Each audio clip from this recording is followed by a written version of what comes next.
বিলাসীপাৰা উডমাৰীলৈ গৌৰৱ কঢ়িয়াই আনিলে সাকিবুল ইছলামে। প্ৰায় 40 জন প্ৰাৰ্থীৰ ভিতৰত প্ৰথম স্থান লাভ কৰি উৎফুল্লিত নশিল্পী সাকিবুল ইছলাম। যোৱা 14 নৱেম্বৰত আৰম্ভ হোৱা বিলাসীপাৰা ৰাস মহোৎসৱত ৰাস পৰিচালনা সমিতিৰ উদ্যোগত নানা প্ৰতিযোগিতা অনুষ্ঠিত কৰে। এই প্ৰতিযোগিতাসমূহৰ ভিতৰত অন্যতম প্ৰতিযোগিতা আছিল সাংস্কৃতিক অনুষ্ঠানৰ ভইচ অফ বিলাসীপাৰা।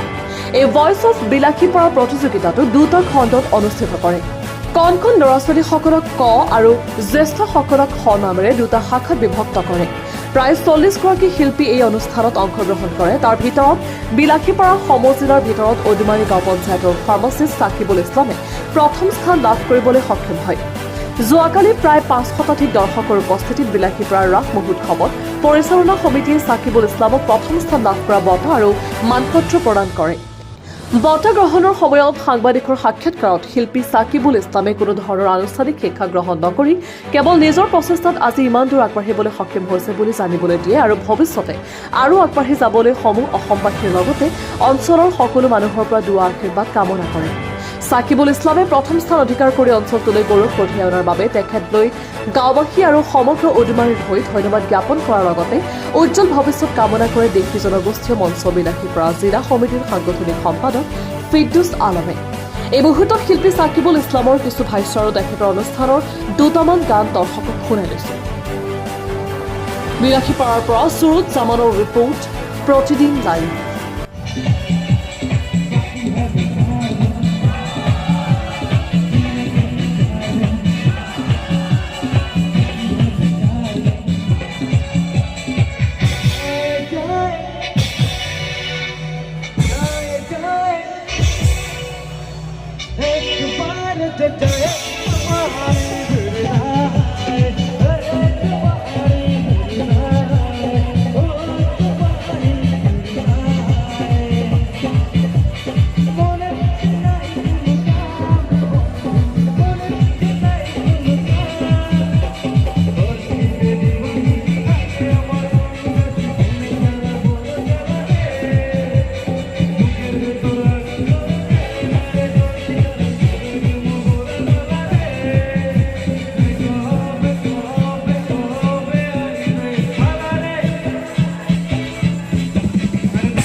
বিলাসীপাৰা মহকুমাৰ ভিতৰত উডমাৰী এখন সৰু ঠাই, এই ঠাইৰ পৰা আপুনি এই বঁটা লাভ কৰি কেনেকুৱা লাগিল আৰু ৰাইজৰ পৰা কি আশীৰ্বাদ বিচাৰে? হয়, নমস্কাৰ, মোৰ নাম সাকিবুল ইছলাম, মোৰ ঘৰ উডমাৰী।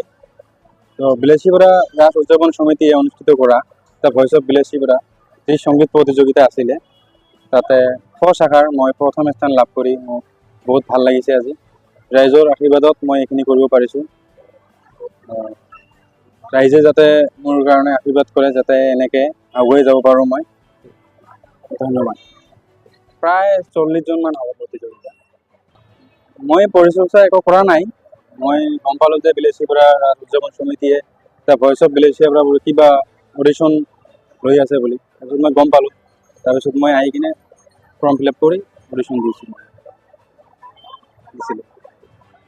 পোনপ্ৰথমে আপোনাৰ সাংবাদিক বন্ধুসকলক নমস্কাৰ। আমাৰ সাকিবুলে যি গৌৰৱ কৰি লৈ আহিলে উডমাৰী গাঁৱলৈ, পোনপ্ৰথমে তেখেতক মই শুভেচ্ছা আৰু অভিনন্দন জনালোঁ।